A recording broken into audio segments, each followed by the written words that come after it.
Sallallahu alaihi wasallam, di mana beliau diutus ke dunia ini membawa risalah, merupakan pedoman dalam hidup ini.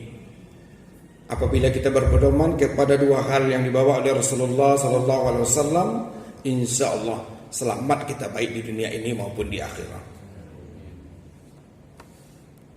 Yang saya hormati Ketua DKM Masjid Al-Barakah, Ustaz Hirudin, Ustaz Iman, serta bapak hadirin yang berbahagia pada hari ini dan Damrek. Ini pengajian yang kedua di minggu kedua ya, sejak setelah PPKM ini. Jadi kita subuh ini adalah renungan saja. Adapun materi hari ini kita mengambil nasihat dari Imam Ghazali. Ada 14 persoalan dalam kehidupan ini, ya, kata Imam Ghazali. Memang kita dalam hidup ini penuh dengan permasalahan-permasalahan. Permasalahan itu yang disebut dengan ujian-ujian. Ya. Jadi ujian itu makin tinggi keimanan orang, makin besar ujian yang Allah berikan kepada kita. Contoh, rumput itu ujiannya sedikit sekali dengan terpaan angin, tapi makin tinggi itu pohon, makin kuat terpaan angin. Begitu juga keimanan orang. Jadi ujian kita itu tidak sama. Jadi Allah selalu memberi ujian. Apa tujuan ujian itu? Bagaimana kita mendekatkan diri kepada Allah Subhanahu Wa Taala. Renungan kita sehari semalam itu 24 jam. Dari 24 jam itu manusia bebas dosa itu 7 jam. Kapan? Ketika dia tidur. Beruntunglah kita bangun dari subuh ini tadi, kita tidak ada dosa. Artinya kita bangun langsung sholat subuh 7 jam. 24 dikurang 7 sisanya 17 jam. 17 jam inilah banyak dosa-dosa yang kita lakukan. Dengan Rahman Rahim Allah, kita itu diperintahkan melaksanakan sholat sehari semalam 17 rakaat. Apa tujuan 17 rakaat ini? Pengganti 17 jam ini. Masya Allah.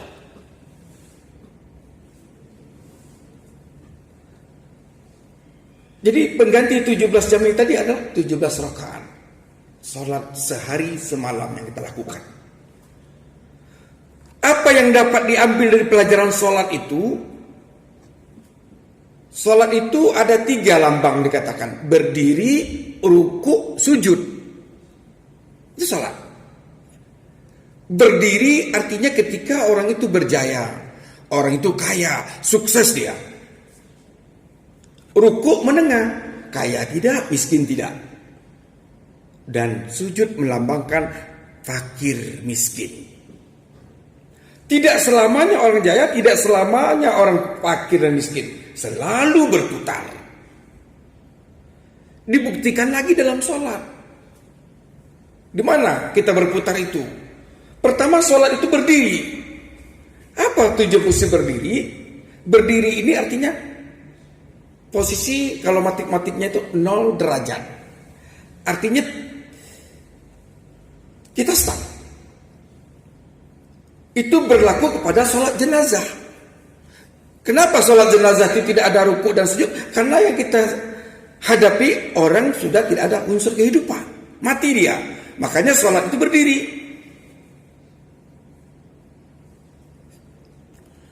Kemudian kita ruku. Berdiri ke ruku. Ruku berapa posisi? Orang ruku itu posisinya 90 derajat. Ya kan? Nah, kemudian bangkit dari ruku. Itu 180 derajat. Ya kan? Nah, sujud 2 kali sujud 45. 2 kali sujud jadi 90. Jadi total 360. Jadi 1 rakaat itu kita sudah berputar Bapak sekalian. Hadirin berbahagia, itu masalah sholat. Nah, kembali kepada materi kita, ada 14 nasihat yang dinasihatkan Imam Ghazali. Kata Imam Ghazali menanyakan kepada muridnya, Apa kata Imam Ghazali kepada muridnya? Apa yang singkat itu? Yang singkat itu apa? Yang singkat itu kata Imam Ghazali adalah waktu. Kita tidak terasa kemarin, baru kemarin. Jadi waktu itu singkat sekali.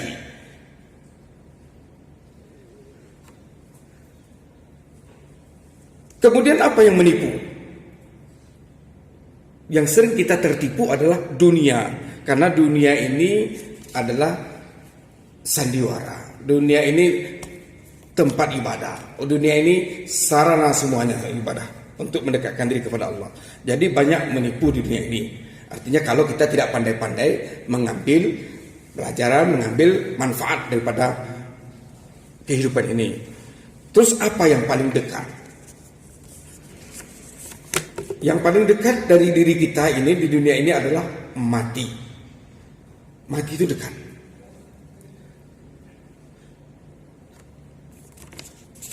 Oleh karena itu hadirin berbahagia,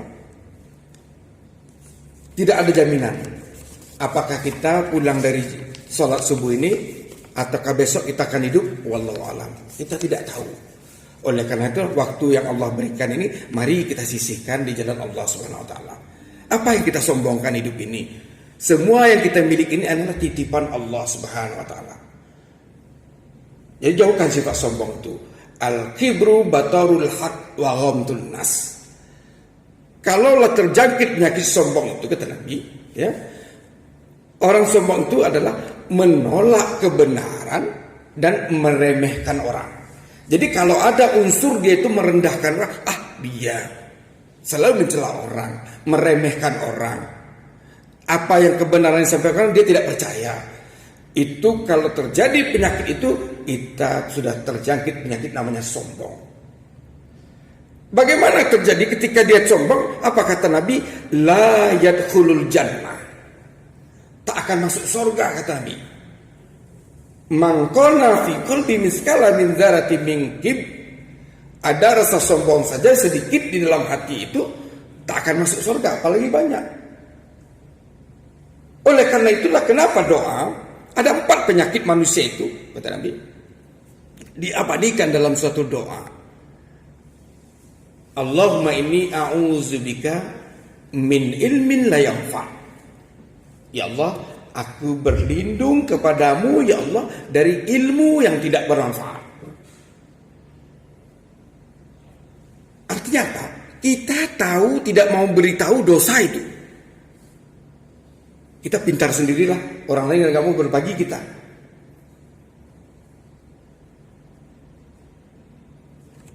Jadi punya ilmu tapi tidak bermanfaat.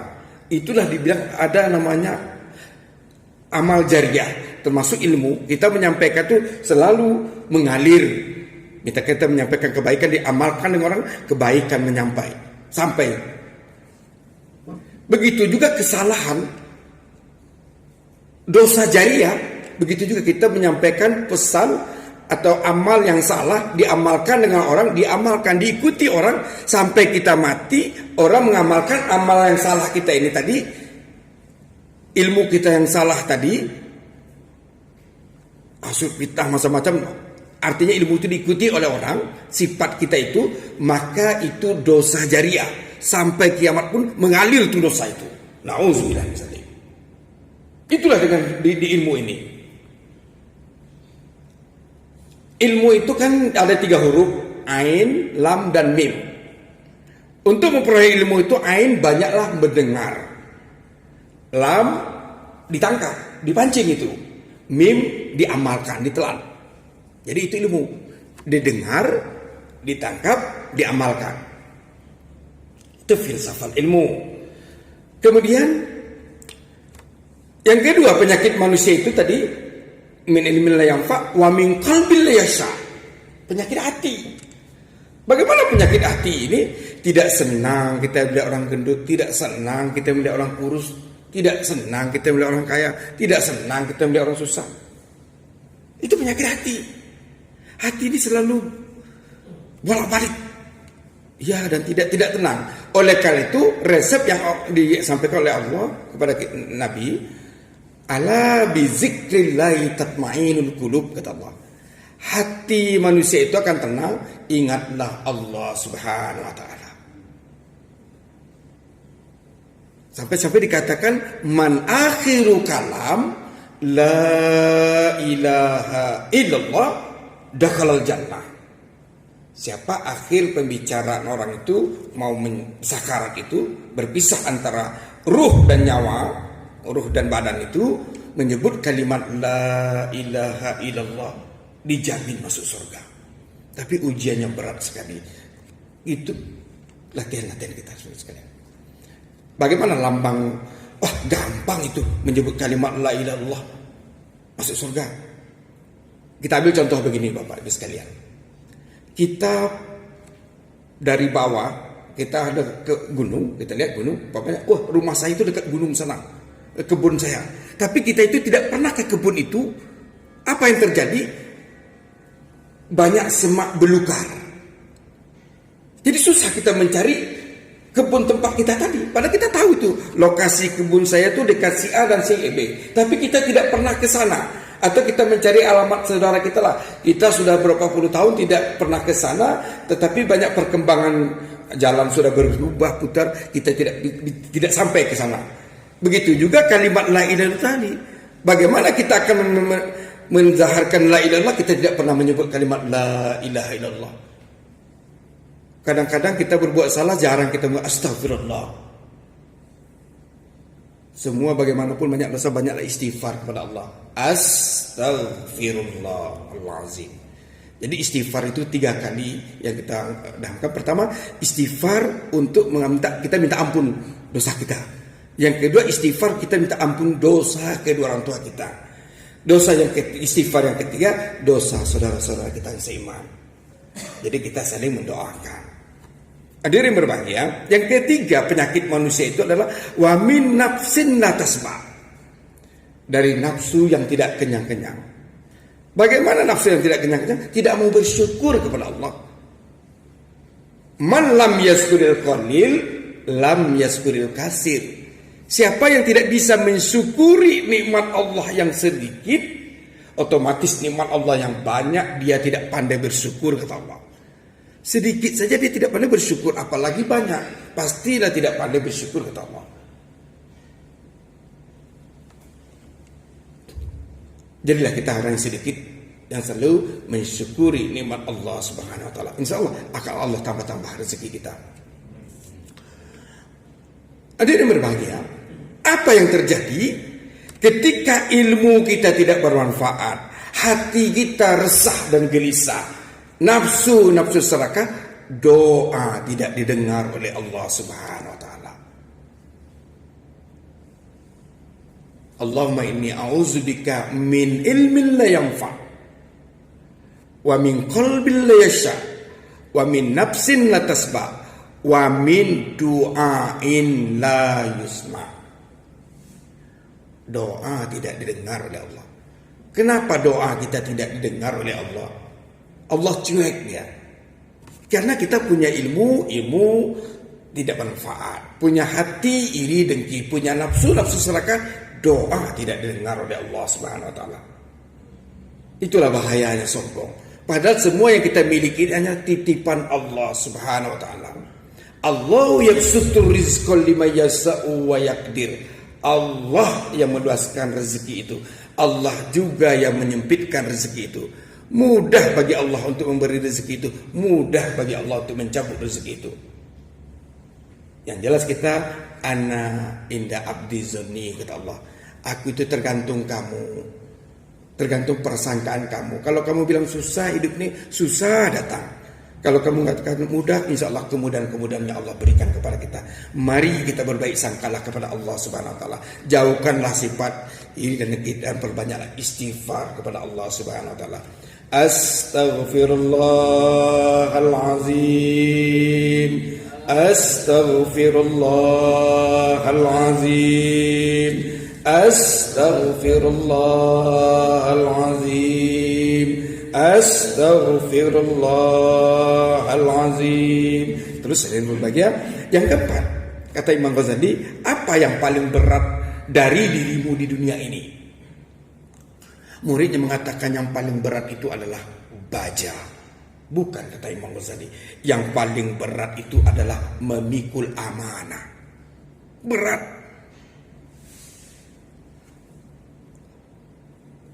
Kekayaan amanah. Anak, istri, semuanya amanah. Dibuat kepada kita. Titipan Allah yang paling berat itu amanah.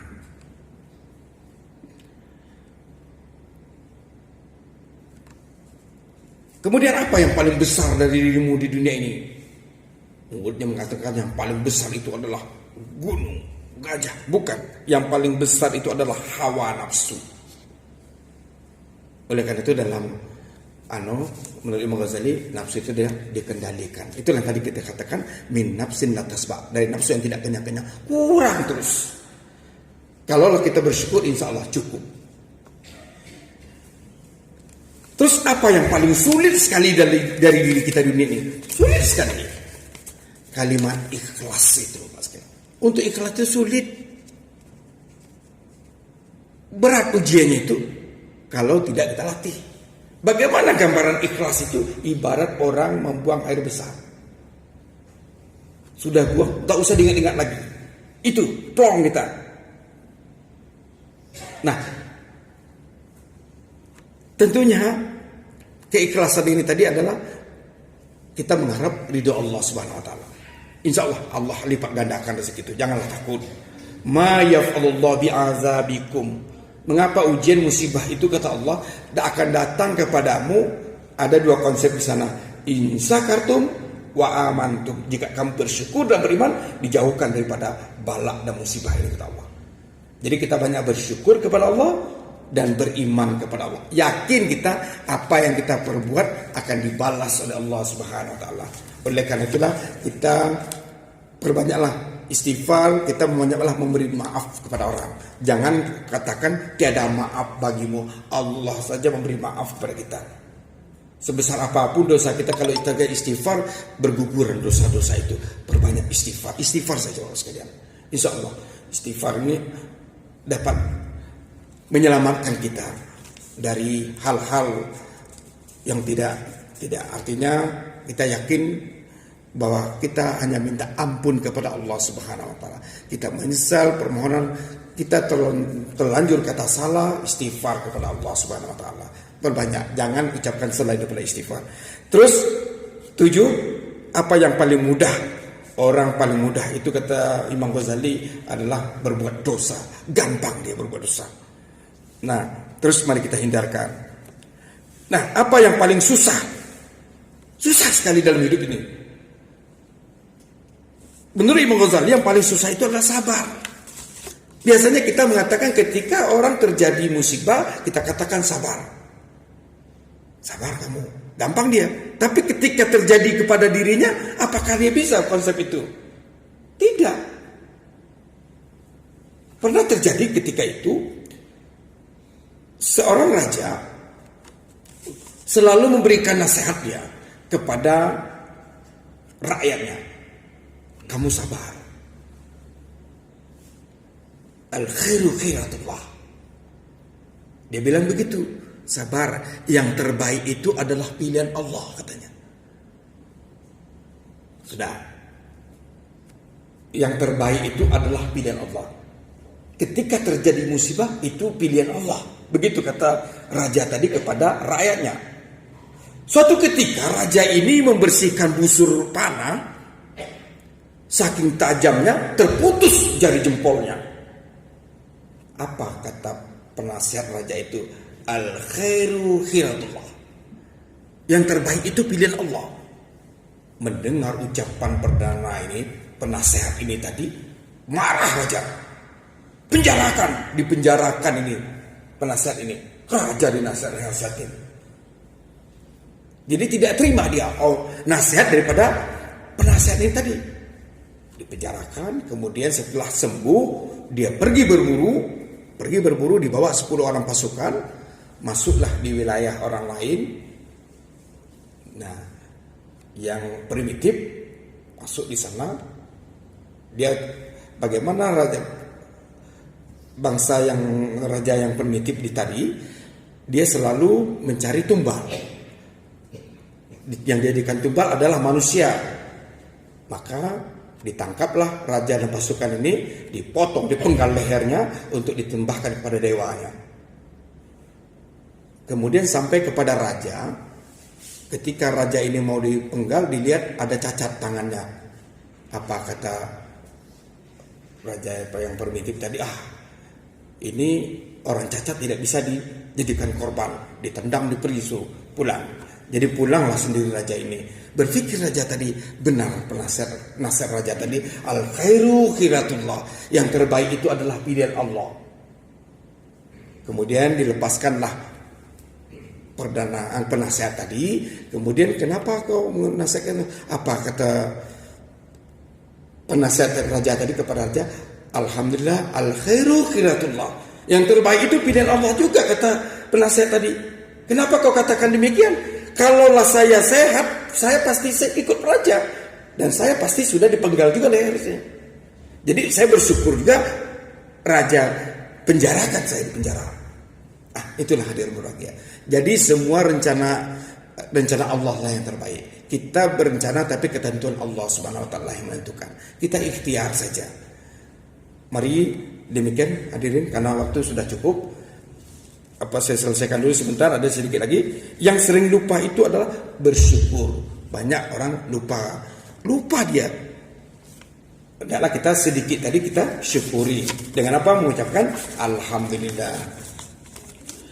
Terus apa yang membakar amal? Amal ibadah kita itu bisa hangus, bisa terbakar. Dengan apa? Dengan kita mengumpat, dengan kita amal kita itu kita ungkit lagi, kita ucapkan lagi, riya dia. Nah, jadi amal yang sudah kita kasih, kita omongkan, kita beritahu orang, saya sudah beramal, itu hilang itu amal ibadah kita itu. Nah, apalagi kita sudah memberi, kita tarik lagi pemberian itu. Lebih amal lagi, karena waktu yang singkat. Yang ke-11, yang mendorong kita ke neraka itu adalah lidah. Salamun insan fi ibzi lisan. Selamatnya manusia itu adalah memelihara lisan. Dengan lisan manusia bisa masuk surga, dengan lisan manusia bisa masuk neraka. Ucapan kita. Yang berharga adalah iman. Yang 13 yang menentukan, mententeramkan hati tadi adalah teman sejati. Teman sejati inilah yang suka memberikan nasihat. Jadi yang menenteramkan hati kita adalah teman yang baik. Yang membuat hati kita bergundah, teman lagi, tergantung teman kita. Maka kalau kita berteman dengan tukang minyak wangi, kita akan wangi-wangilah. Yang ditunggu oleh Allah apa? Yang ke-14 oleh Allah adalah taubat kita. Hadirin yang berbahagia, mari kita berdoa. Semoga Allah Subhanahu wa taala meluaskan rezeki kita, amal ibadah kita diterima oleh Allah, anak-anak cucu kita dijadikan anak yang soleh dan solihah, mati kita mati husnul khotimah. Al-Fatihah. Iya,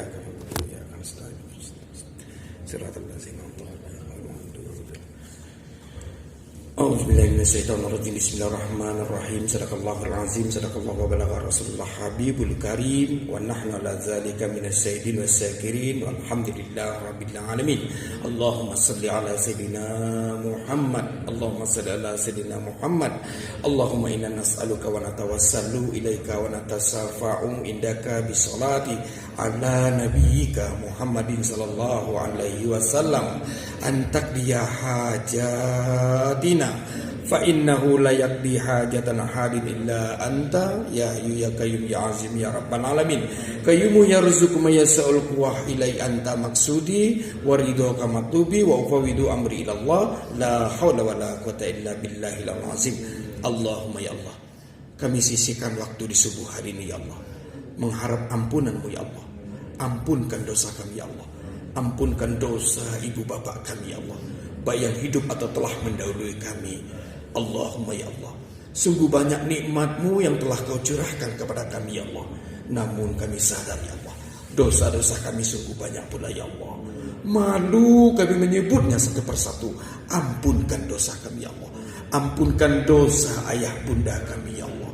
Rabbana taqabbal minna innaka antas samiul alim wa tub alaina innaka antat tawwabur rahim. Rabbana atina fid dunya hasanah wa fil akhirati hasanah wa qina adzabannar walhamdulillahi rabbil alamin wal afwa minkum. Assalamualaikum warahmatullahi wabarakatuh.